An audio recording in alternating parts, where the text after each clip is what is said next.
Bulletin का आगाज करेंगे। लाहौर हाई कोर्ट में पेट्रोल किल्लत के खिलाफ दरख्वास्तों की समाअत भी हुई। चीफ जस्टिस मोहम्मद कासिम को पेट्रोल बहरान पर काबीना के मीटिंग मिनट्स पेश किए गए। Chief justice Lahore high court ने रिमार्क्स दिए कि लगता है कि मीटिंग मिनट्स वज़ीर आज़म को खुश करने के लिए बनाए गए हैं। वजारत पेट्रोलियम जिम्मेदार है, ताहम वजारत पेट्रोलियम कहती है सारी जिम्मेदारी ओगरा की है। अदालत ने कहा कि वजारत पेट्रोलियम या ओगरा ने ठीक काम नहीं किया या दोनों ने ही काम नहीं किया। लगता है मुआवने खुसूसी वजारत चला रहे हैं, बहरान के भी वही जिम्मेदार हैं। एक तरफ वज़ीर आज़म का स्पेशल असिस्टेंट है, दूसरी तरफ पूरी काबीना है। फिर इल्ज़ाम लगता है हुकूमत गैर मुंतखब लोग चला रहे हैं। चीफ जस्टिस ने रिमार्क्स दिए कि स्पेशल असिस्टेंट ने आखिर में बहरान की असल वजह से तवज्जो हटा दी। स्पेशल असिस्टेंट ने यह नहीं बताया कि पेट्रोल की सप्लाई कम है, कहते हैं लोगों ने ज्यादा पेट्रोल खरीदा जिससे बहरान पैदा हुआ। हुकूमती ऐलान बस ऐलान ही रहा। कराची के शहरी बदतरीन लोड शेडिंग के अजाब से निजात ना पा सके कि इलेक्ट्रिक ने भी आखिरकार गैर मामूली लोड शेडिंग मान ली, लेकिन उसके हल के लिए कुछ भी करने को तैयार नहीं।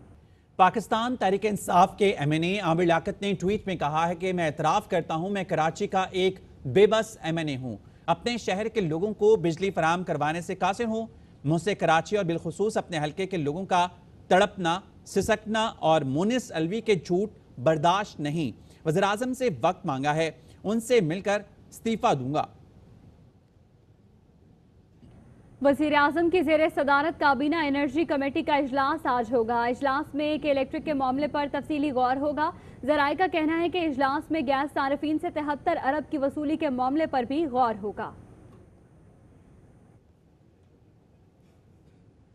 सिंध भर में गंदम के बहरान ने दोबारा सर उठा लिया और आइंदा कुछ रोज के दौरान आटे की कीमतों में मजीद इजाफा मुतवक्के है। जब से हम पैदा हुए हमारे बाप दादा चले गए तब से यही मसला हो रहा है। आटे की कीमतों में इजाफा ये अच्छी बात नहीं है, गरीब आवाम के साथ ज्यादती है। बेसिकली गरीब से गरीब तर होता जा रहा है। लाहौर में सस्ता आटा आवाम की पहुंच से ताहाल दूर है। 860 रुपए में 20 किलो वाला थैला मार्केट से गायब है। लोग महंगा आटा खरीदने पर मजबूर हैं। मजीद जानेंगे अपने नुमाइंदे अलमास खान से। जी हाँ, 860 रुपये फ़ी 20 किलो वाला थैला जो सरकारी रेट मुकर्रर किया गया है आवाम की पहुंच में अभी तक नहीं है। ताहम जो 25 किलो वाला थैला जो मिल मालकान ने इंट्रोड्यूस करवाया है उसकी कीमत 1380 रुपये है। वो बाज़ार में बआसानी दस्तयाब है। जो बड़े डीलर हैं लाहौर में जो डायरेक्ट आटा लेते हैं मिल मालकान से, उनका ये कहना है कि मिल मालकान जो अगर 860 रुपये वाला सरकारी थैला वो 200 थैलों की सप्लाई यहाँ पे इन डीलरों को देते हैं, तो साथ में 25 किलो वाले थैले की भी सप्लाई उतनी ही मिकदार में आती है। और ये उन्हें कंपल्शन है कि अगर ये 25 किलो वाला थैला आप बेचेंगे तो 860 रुपये वाला थैला उन्हें मिलेगा। आवाम में ये बिल्कुल कलील तादाद में अगर ये आटा अवेलेबल है सरकारी रेट वाला तो वो पहले ही दिन ख़त्म हो जाता है और बाकी हफ्ते के 8-7 दिन वो महंगा आटा आवाम को ख़रीदने पर मजबूर किया जाता है। जी, कराची समेत सिंध में आटे का बहरान। सूबाई वजीर खुराक का दावा है कि गंदम की कमी है और न आटे की कीमत में इजाफा किया गया। इस हवाले से जानते हैं सूबाई वजीर खुराक के साथ मौजूद है हमारे नुमाइंदे अरबाब चांडियो। पंजाब की तरह सिंध में भी गंदम के बहरान की बातें हो रही हैं। इस वक्त वजीर खुराक हरीराम किशोरी लाल हमारे साथ मौजूद हैं, उनसे पूछते ताकि करम से कोई भी ऐसा बहरान नहीं है। हमारे पास बहुत ही अपनी अच्छी मिकदार में हमारे पास कनक की मौजूद है और जो भी अगर बहरान के ये कर रहे हैं बातें, अगर उन्होंने कोई मसला पैदा किया तो हम उनको देखेंगे। तो ज़ख़ीरा अंदोज़ी करने वाले सिंध के अवाम उनको हम अभी से ही छापे मार रहे हैं और अगर बॉर्डर से कोई कनक की बात है उसकी पर हम करेंगे तो भाई वहाँ बंदम बाहर न जाए। और कंट्रोल प्राइस वालों को भी हम करेंगे, उनको भी लेटर लिखा है कि उन पर कंट्रोल करें। जी, सख्त वजीर खुराक सिंध हरीराम किशोरी लाल का कहना है कि सिंध में गंदम आटा वफर मिकदार में है। कोई अगर माफिया उसमें मसनूई बहरान पैदा करने की कोशिश करेगी तो उसके खिलाफ कार्रवाई होगी और कंट्रोल प्राइस वालों को भी खत लिख दिया गया है। जी, साबित chairman Sindh flour mills association Chaudhry Yusuf का कहना है कि हुकूमत के पास 75 लाख टन गंदम मौजूद है। रिलीज कर दी जाए तो आटे की कीमत में 10 रुपए फी किलो कमी आ जाएगी। यूटिलिटी स्टोर्स पर 800 रुपए और मार्केट में 11 रुपए कीमत होगी तो 100 में से 90 बोरी करप्शन में चली जाएगी। तो होश आई है आज अगर गवर्नमेंट ने खुद स्टॉक किया हुआ है, अल्हम्दुलिल्लाह 75 लाख टन गवर्नमेंट के पास माल है, आज रिलीज कर दें मिल वालों को, पब्लिक के लिए, मिल वालों के लिए नहीं। आटा आज ही रेट 10 रुपए फी किलो कम हो सकते हैं। यूटिलिटी स्टोर की बात करते हैं, ये आर्टिफिशियल काम है, ये हर बंदे को आटा प्रोवाइड नहीं कर सकते। और 800 रुपए का और मार्केट में 1100 रुपए का रेट होगा। मैं आपको ऑन एयर कह रहा हूँ कि यूटिलिटी स्टोर पे अगर 100 थैला आता है तो 10 थैले वहाँ बिकेंगे, 90 थैले जो है वो करप्शन में चले जाएंगे। और अब बात करेंगे ऑयल टैंकर्स कॉन्ट्रैक्टर्स ने आज से गैर मुअय्यना मुद्दत के लिए हड़ताल कर दी है। सदर oil tankers contractors association Abid Afridi का कहना है हमारे मसाइल हल नहीं हो रहे हैं। आज से मुल्क भर में तेल की तरसील मुकम्मल बंद की जा रही है। इनकम टैक्स में इजाफा मंजूर नहीं है। वज़ीर आला पंजाब से कोयटा में पीटीआई रहनुमाओं के वफ़द ने मुलाकात की है। वज़ीर आला उस्मान बुज़ार ने कहा कि बलूचिस्तान की तरक्की उतनी ही अजीज़ है जितनी पंजाब की। बलूचिस्तान तरक्की करेगा तो पाकिस्तान आगे बढ़ेगा। मुल्क किसी इंतशार या अफरा तफरी का मुतहम्मिल नहीं हो सकता। मनफी सियासत करने वाले अनासर का कोई मुस्तकबिल नहीं है। तनकीद बराए तनकीद करने वाले अनासर मखसूस एजेंडे पर चल रहे हैं। ये अनासर सिर्फ ज़ाती मफादात का तहफ़्फ़ुज़ चाहते हैं। वज़ीर आज़म की क़यादत में अवामी खिदमत में रुकावट नहीं आने देंगे। हुकूमत को पार्लियामेंट में और बाहर सियासी मुखालफीन से कोई खतरा नहीं। गवर्नर पंजाब चौधरी सरवर ने कहा है वज़ीर-ए-आज़म सियासी मुखालफीन के किसी दबाव में आने वाले नहीं हैं। ऑपोजिशन वक्त गुजारने के लिए 20-23 तक ऑल पार्टीज कॉन्फ्रेंस बुलाती रहेगी। एहतसाब और शफाफियत पर समझौता नहीं होगा। मुल्क की तरक्की तरजीह है। दियामर भाषा डैम पर तामीरात का आगाज हुकूमत का तारीखी इक़दाम है। उन्होंने कहा इदारों में इस्लाहात तहरीक इंसाफ के मंशूर में शामिल है। नया पाकिस्तान हाउसिंग स्कीम के लिए हुकूमत 30 अरब की सब्सिडी देगी। कामयाब जवान प्रोग्राम हुकूमत का नौजवानों के लिए तोहफा है। कोरोना का खतरा मौजूद है। ईद पर SOPs पर मुकम्मल अमल करना होगा। बराह रास्त आपको लिए चलेंगे। खुर्रम शेर जमान न्यूज़ कॉन्फ्रेंस कर रहे हैं।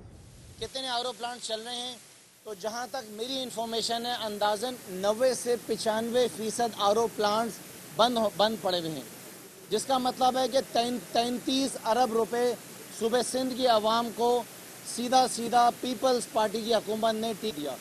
कोई उसकी खबर नहीं है वो कहाँ गए, वो किधर गए। यहाँ तक कि chief justice, former chief justice of Pakistan, उनका विजिट भी हुआ। हानी मुस्लिम साहब ने भी एक आरओ प्लांट का विजिट किया, उस दिन उसको चलाया और उनके जाने के बाद उसके अगले दिन जो है वो आरओ प्लांट भी बंद हो गया।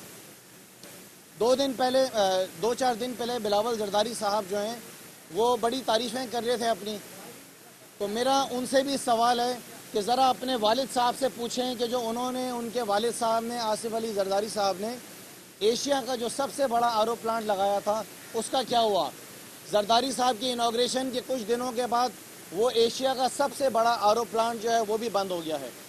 मैं सिंध की आवाम को ये बात बताना चाहता हूँ कि मनी लॉन्ड्रिंग के बाद जो है ये पाकिस्तान की, सूबे सिंध की, बल्कि मैं कहूँगा हिस्ट्री का ये सबसे बड़ा जो है ना ये फ्रॉड है। ये एशिया का सबसे बड़ा वाटर फ्रॉड मैं इसको कहूँगा, जो पाकिस्तान पीपल्स पार्टी की हुकूमत के साए तले हुआ है। और इसमें जो लोग मुलविस हैं उनके नाम भी मैं आपको बताऊँगा। और मैं एक्सपेक्ट करूँगा, एक्सपेक्ट का लफ्ज़ भी नहीं इस्तेमाल करूँगा मैं, और ज़्यादा उसके अंदर एहतराम का लफ्ज़ इस्तेमाल करते हुए कि चीफ जस्टिस पाकिस्तान जो हैं इसका नोटिस लें और इमीडिएटली इसकी इंक्वायरी कॉल करें। इसके अंदर जो आरओ प्लांट्स कराची के अंदर लगे थे, लियारी के अंदर और केमाड़ी के अंदर, अनफॉर्चुनेटली वो आरओ प्लांट भी आज बंद पड़े हुए हैं। और इसके अंदर जो सबसे बड़ा डिपार्टमेंट जो मुलविस है, जो इनको पैसा देता रहा, इसकी मेंटेनेंस कराता रहा, वो है Karachi water and sewerage board. और उस वक्त के इनके जितने भी MDs हैं वो उसके अंदर जो है मुलविस हैं। करोड़ों रुपए के दिए गए, इसके अंदर फंड्स रिलीज़ किए गए इसकी मेंटेनेंस के लिए। चीफ मिनिस्टर साहब का टोटल 33 अरब रुपए मैंने आपको बताया, 13 अरब रुपए का ये प्रोजेक्ट था। और बाद में जब इसको सोलराइजेशन का इरादा बना तो इसके अंदर 20 अरब रुपए और ऐड हो गए, तो अंदाज़न 33 से 35 अरब रुपए का ये टीका लगाया गया। अब मैं आपको बताऊं कि थरपारकर के अंदर जितने भी आरओ प्लांट्स थे आज वो सारे बंद पड़े हुए हैं। सेवन के अंदर 2 आरओ प्लांट लगाए। मुराद अली शाह साहब ने कहा कि मेरा इलाका भाई वहाँ पे आरओ प्लांट लगाए जाएं। 15 करोड़ रुपए का आरओ प्लांट लगाए गए, 2 फिल्टर प्लांट लगाए गए और 15 करोड़ रुपए एडिशनल उसके अंदर जो हैं रिलीज़ करे गए उसके मेंटेनेंस के लिए। उन 4 एरो प्लांट में से आज 3 एरो प्लांट जो हैं बंद पड़े हुए हैं। मंजर झील में चीफ जस्टिस साहब के अहकामात आए कि वहाँ पे लोगों के पास पीने का पानी नहीं है, लोग प्यासे मर रहे हैं, हालात बहुत ज़्यादा हैं। 40 एरो प्लांट लगाए जाएं। वहाँ पर भी जो 40 एरो प्लांट लगे चीफ जस्टिस साहब, उसमें से 38 एरो प्लांट जो हैं वो आज बंद पड़े हुए हैं। 38 एरो प्लांट बंद पड़े हुए हैं। वहाँ पर भी आवाम को टीका लगाया गया। मंजर झील का आपको मैंने बताया। उसके अलावा मिट्टी, छाछड़ो, कोलाई, डिप्लो, नगर पार्कट, इस्लाम कोट, कांटियो, ये उमर, बदीन, ठट्टा के आसपास के जितने इलाके हैं, यहाँ पे जितने एरो प्लांट लगे हैं, इसमें से 90% एरो प्लांट जो हैं वो इसके सारे बंद पड़े में हैं। अच्छा, बंद होने की वजूहत क्या हैं? सबसे बड़ी वजह है कि जिस शख्स को ट्रैक दिया गया वो जरदारी साहब का लाडला, और उस लाडले का नाम है उमर जिलानी। उमर जिलानी साहब वो हैं जो जरदारी साहब के लाडले हैं, जिनके कंपनी का नाम है पाक ओएसिस। पाक ओएसिस को ये सारा कॉन्ट्रैक्ट दिया था, और सिर्फ एक ही कंपनी को सारा काम एक कंपनी को दिया। जरदारी साहब ने बोला कि काम करेगा तो खाली पाक ओएसिस करेगा, और पानी के नाम पे सिंध के लोगों को जो चूना लगाएगा वो सिर्फ पाक ओएसिस लगाएगा, क्योंकि ज़ाहिर है उनके करीबी दोस्त थे उस वक्त के PD project director Ejaz Ahmed Khan साहब। मैं चीफ जस्टिस ऑफ पाकिस्तान से गुजारिश कर रहा हूँ कि इसकी इमीडिएट इंक्वायरी पर काइंडली इसकी कॉल किया जाए और समन किया जाए, एक्सप्लेनेशन लिया जाए, इनको कटेरे में खड़ा किया जाए। उस वक्त के प्रोजेक्ट डायरेक्टर से पूछा जाए जो कि एजाज अहमद खान साहब थे। डायरेक्टर फाइनेंस पाक ओएसिस यूसुफ इस्माइल साहब, दानिश सही साहब, सीओ इरशाद खान साहब, चीफ मिनिस्टर कायम अली शाह साहब को कटहरे में खड़ा करके सवाल किया जाए कि सूबे सिंध की आवाम को जो 33 अरब रुपए का टीका लगाया गया उसका क्या हुआ। उस वक्त के फाइनेंस मिनिस्टर मुराद अली शाह साहब, चीफ जस्टिस साहब, उनको भी बुलाया जाए, और उसके साथ साथ chief secretaries, 2 former chief secretaries Fazal Rahman और राजा अब्बास साहब, चीफ जस्टिस साहब, उनको भी बुलाया जाए और उनसे भी पूछा जाए कि पाकिस्तान की आवाम को, सिंध के लोगों को मेहनत कशों के मेहनत के खून पसीने के पैसे का जो बर्बादी की गई है। खुर्रम शेर जमान न्यूज़ कॉन्फ्रेंस कर रहे थे। अभी एक ब्रेक लेंगे, हमारे साथ रहिएगा।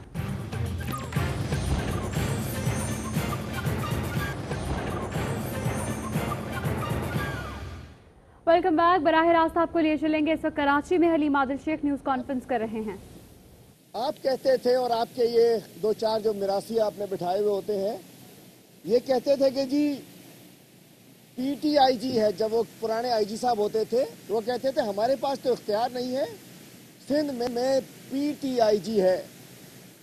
उसके बाद तो जो कि गलत क्लेम था, आईजी होता है, ना वो पीपीआईजी होता है, ना वो पीटीआईजी होता है, ना वो पीपी का आईजी होना चाहिए, ना पीटीआई का आईजी होना चाहिए। लेकिन ये क्लेम करते थे कि जिससे में पीपीआईजी है, पीटीआईजी है। तो मैं आज तो भाई सिंध में पीपल्स पार्टी की गवर्नमेंट का आईजी है, आज तो सिंध में पीपी आईजी है, आज तो पुलिस आपकी है, आज तो डॉक्टर रिजवान भी निकल चुका है, आज तो वलीउल्लाह दल भी निकल चुका है, आज तो सिंध पुलिस से बहुत सारे लोग निकल चुके हैं।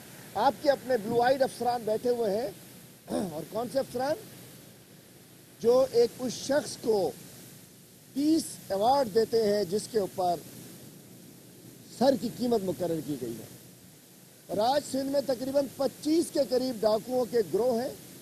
सक्खर के कच्चे में, शिकारपुर के कच्चे में, खैरपुर के कच्चे में, घोटकी के कच्चे में, कंदकोट कश्मोर के कच्चे में 25 के करीब डाकुओं के गिरोह हैं जो कि रातों को पुलिस के साथ मिलकर गश्त करते हैं। डूब नहीं मरते आप? मैं पूछना चाहता हूँ मुराद अली शाह साहब, कोई थोड़ी बहुत चुल्लू भिजवा दें आपके लिए कि ये किन बच्चों के, मासूम बच्चों के हाथों में ग्रेनेड, एंटी एयरक्राफ्ट, पता नहीं क्या कुछ मौजूद है, रॉकेट लॉन्चर, और इनकी सरपरस्ती कौन करता है?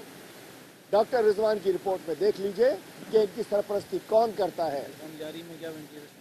हाँ, सब कुछ। और वही मैं पूछना चाहता हूँ, ये एक और लियारी गैंगवार की तरह एक नो गो एरिया बना दिया गया। 90 के करीब, पूरे पाकिस्तान से 90 के करीब लोग इन कच्चों में, इन जंगलों में इस वक्त मगवी के तौर पे रखे गए हुए हैं। 90 इंसान ही जाने, 90 इंसान, और वो भत्ते के लिए रखे गए हैं। कोई पुलिस की, इनकी पुलिस की, पीपी पुलिस की, पीपल्स पार्टी पुलिस की हिम्मत नहीं है कि जाके किसी को चैलेंज कर सके। और आजकल जो बेले हैं, शाह बेलो, गढ़ी तैगो, रामंती बेलो, कश्मोर, केटी खरल, बागड़जी और नागवा, ये वो मेन जो जंगलात हैं जिसके अंदर इस वक्त ये तमाम डाकू साहिबान, मैं इसलिए साहब कह रहा हूँ कि भाई खुद वो अपनी सोशल मीडिया कैंपेन चला रहे हैं, तो चले हमने डाकू भाई हमने भी आपके लिए कैंपेन चला दी, जरा शायद वो आपकी कैंपेन मुराद अली शाह ने ना देखी हो, शायद वो आपकी कैंपेन इनके उन मिरासियों ने ना देखी हो। तो मैं कहना चाहता हूँ जिस अंदाज से लियारी के अंदर सपोर्ट हासिल थी बस उस वक्त के वज़रा की, आज और वो जीआईटी में आ रही है, आज उसी तरीके की सपोर्ट पीपल्स पार्टी के वज़रा इन डाकुओं को दे रहे हैं। और ये कहीं से भी किसी को अगवा भी करा सकते हैं, किसी को कत्ल भी करा सकते हैं, किसी को धमका भी सकते हैं, क्योंकि ये पनाहगाहें जो हैं, बेले के बाद पनाहगाहें हमारी कराची की कच्ची आबादियाँ होती हैं, पनाहगाहें हैदराबाद की छोटे इलाके होते हैं, मुख्तलिफ दूसरे शहरों में चले जाते हैं। तो मैं कहना चाहता हूँ सिंध हुकूमत को इसका जवाब देना पड़ेगा। और मैं कहता हूँ हमें बहुत सारे मैसेजेस आ रहे हैं कि जी क्या कर रही है फेडरल गवर्नमेंट हो रही है, आप लोग क्या कर रहे हो, फौज क्या कर रही है, रेंजर्स क्या कर रही है। तो मैं रिकॉर्ड दुरुस्त करने के लिए आज मीडिया के जरिए बता दूं, जब तक सिंध हुकूमत कॉल नहीं करती, जब तक सिंध हुकूमत जिम्मेदारी नहीं देती, ना रेंजर्स कुछ कर सकती है ना आर्मी कर सकती है। आर्मी को अगर बुलाना है तो सिंध हुकूमत ने बुलाना है, रेंजर्स की जिम्मेदारी देनी है तो सिंध हुकूमत ने देनी है, चूंकि लॉ एंड ऑर्डर अगेन 18वीं तरमीम में लॉ एंड ऑर्डर सूबे का मसला है और ये 18वीं तरमीम के। हलीम आदिल शेख न्यूज़ कॉन्फ्रेंस करें। आगे बढ़ते हैं, लाहौर की बात करते हैं जहां पर मूसलाधार बारिश हुई है और उसके बाद नशेबी इलाके ज़ेर-ए-आब आ गए हैं। बारिश के बाद क्या सूरत हाल पैदा हुई है जानेंगे हमारे नुमाइंदे ख्वाजा नसीर से। जी ख्वाजा नसीर। जी बिल्कुल, लाहौर में इस वक्त मानसून का दूसरा स्पेल जो है वो भरपूर तरीके से शुरू हो चुका है। इससे पहले गुज़श्ता रोज़ भी लाहौर के मुख्तलिफ इलाकों में शदीद तूफ़ानी बारिशें हुई। इस वक्त भी अगर मेरा कैमरामैन आपको दिखा सके तो लाहौर के अंदर बाकायदा तौर पर बारिशों का सिलसिला जारी है। बारिश की जो शिद्दत है वो मुख्तलिफ इलाकों में मुख्तलिफ तरीक़ों से रिकॉर्ड की जा रही है, जिसके अंदर तकरीबन 5 मिलीमीटर से लेकर 25 मिलीमीटर तक जो लाहौर में बारिशें MMO इस वक्त रिकॉर्ड की जा रही हैं। जबकि शहर के जो नशेबी इलाके हैं वहाँ पर पानी इकट्ठा होना शुरू हो गया है। आज सुबह ही जो वासा अथॉरिटीज़ हैं उनका मानसून के हवाले से खुसूसी इजलास हुआ, जिसमें वासा अथॉरिटीज़ का ये कहना था कि वो मुकम्मल तौर पे कोशिश करेंगे कि आज से जो मानसून का स्पेल लाहौर में शुरू हुआ है वहाँ शहर के नशेबी इलाके पानी की जद में ना आए, जिसके लिए खुसूसी इंतजामात भी किए जा रहे हैं। लेकिन ओवरऑल मानसून का ये स्पेल शुरू होते ही लाहौर में मौसम एक मरतबा फिर खुशगवार हुआ। हब्स का माहौल जो सुबह से बना हुआ था वो हब्स का माहौल भी टूट गया है। जी, कराची में एक बार फिर बादल बरसेंगे। डायरेक्टर महकमे मौसमियात सरदार सरफराज का कहना है कि बहरा अरब में हवा के कम दबाव के बायस आज रात से हल्की बारिश का सिलसिला शुरू होगा। एक लो प्रेशर एरिया की डेवलपमेंट हुई है, वही उसी जगह पे तकरीबन जिस जगह पे पहला स्पेल जब बना हुआ था कराची में, तो बारिश इम्कान है कि कराची में आज रात में कुछ हो जाए, शाम रात में हल्की फुल्की कुछ हो जाए, और कल इम्कान है कि दोबारा से तेज़ आंधी के साथ गरज चमक के साथ बारिश होगी। मॉडरेट टाइप बारिश हो जाएगी कल कराची में। कराची के लिए एक आध दिन या 1.5 दिन ही है कि आज रात से अगर ये सिलसिला शुरू होता है और कल दिन या कल रात तक रहेगा ज़्यादा से ज़्यादा। खबरें और भी हैं, शामिल करेंगे इस ब्रेक के बाद। आपको बराह रास्त कौमी असम्बली के इजलास में ले चलेंगे जहां पर उमर अयूब इस वक्त खिताब कर रहे हैं। और उसके साथ साथ जनाब स्पीकर, हम लोग 4 नए ग्रिड स्टेशन जो हैं उसके लिए ज़मीन भी हमने एलोकेट कर ली है और सेक्शन 4 हो गई है। वो भी आपके तवज्जुह से शरक पर खान साहब मैं बताना चाहता हूँ और इनके वहाँ पे वोटर्स और सपोर्टर्स को कि एक 132 kV सलारजई ग्रिड स्टेशन है और इसके लिए ज़मीन एक्वायर हो चुकी है, टेंडर भी हो रहे हैं। 132 kV नवाकली ग्रिड स्टेशन है जनाब स्पीकर, 132 kV बाजाबाम खेल ग्रिड स्टेशन है। यहाँ पे मसला ये है कि जिन साहब से ज़मीन ली गई वहाँ पे उन्होंने कब्रिस्तान बना ली है, तो उसके ऑल्टरनेट अभी ज़मीन सेक्शन 4 हो रही है। इसके अलावा जो चौथा ग्रिड स्टेशन है 132 का, وہ آپ کا رستم گریڈ سٹیشن ہے اور اس کے لیے بھی سائٹ جو ہے وہ سلیکٹ ہو گئی ہے. تو ان چیز یہ صرف ایک چیز نہیں ہے. ہماری حکومت میں ہم لوگ کیا کر رہے ہیں جناب اسپیکر, صرف آپ کی توسط سے بتانا چاہتا ہوں کہ 2 سال پہلے جس وقت ہمیں یہ حکومت ملی, ہم لوگ 18,000 سے زیادہ پاور ہمارا سسٹم ٹرانسمٹ ہی نہیں کر سکتا تھا, نہ این ٹی ڈی سی کا نہ آپ کا ڈسٹریبیوشن. اس وقت گرمی 23,000 ہم لوگ آرام سے ٹرانسمٹ کر رہے ہیں, اور یہ اسی سلسلے کی کڑی ہے کہ ہم لوگ اپنی ڈسٹریبیوشن اور ٹرانسمیشن سسٹمز کو بہتر کر رہے ہیں. بالخصوص ہمارا یہ جو کنجسٹڈ علاقے ہیں اسی پلان کا حصہ ہے. تو اس کے ساتھ آپ کا سوابی, دوبیان, حسئی اور ڈگر بنیر کے علاقے جو ہیں وہ مستفید ہوں گے. بہت شکریہ جی. جی جناب شیر اکبر خان صاحب. تھینک یو جناب ڈپٹی اسپیکر صاحب. پانی کے ساتھ روٹی کھائی, باسی روٹی بھی بچوں کو کھلائی, اللہ ایسے دن کسی کی زندگی میں نہ لائے. رکشہ ڈرائیور کیمرامین سفیر احمد ARY نیوز کے مارننگ شو میں اپنی رودات سناتے ہوئے آپ دیدہ ہو گئے. ARY نیوز کی سفیر احمد کو ملازمت کی پیشکش. ARY نیوز نے کیمرامین سفیر کی کہانی سوشل میڈیا پر سنی تو باخبر سویرا میں بنایا مہمان, اور ARY نیوز کراچی بیورو نے ملازمت کی آفر کر دی. ARY نیوز کا کراچی بیورو آپ کو ہائر کرنا چاہتا ہے. میرے کو جاب آفر کریں آپ لوگ. تھینک یو میم, آپ لوگ تو بہت بہت مہربانی, میرے تو بہت شکریہ, الفاظ نہیں ہے میرے پاس. گورنر سندھ عمران اسماعیل نے 1 لاکھ روپے کی امداد کا اعلان کر دیا. میجی پاکستان نے 3 سال کے لیے سفیر احمد کے 4 بچوں کی کفالت کی ذمہ داری اٹھا لی. گورنر سندھ جناب عمران اسماعیل صاحب کی جانب سے 1 لاکھ روپے انہوں نے آپ کے لیے اناؤنس کیے ہیں, اور عزیر صبور صاحب کی جانب سے بھی, جو کہ میجی پاکستان کے CEO ہیں, ان کی جانب سے 3 سال تک آپ کے ماشاءاللہ 4 بچوں کی اچھی ایجوکیشن کو وہ سپانسر کریں گے. ARY نیوز نے سفیر احمد کو زندگی کا پہیہ چلانے کے لیے ہر ممکن امداد کی. ARY نیوز بلیٹن سے فی الحال اتنا ہی. مزید خبروں اور اپڈیٹس کے لیے وزٹ کیجیے ہماری ویب سائٹ ARYnews.tv اور دیکھتے رہیے ARY نیوز.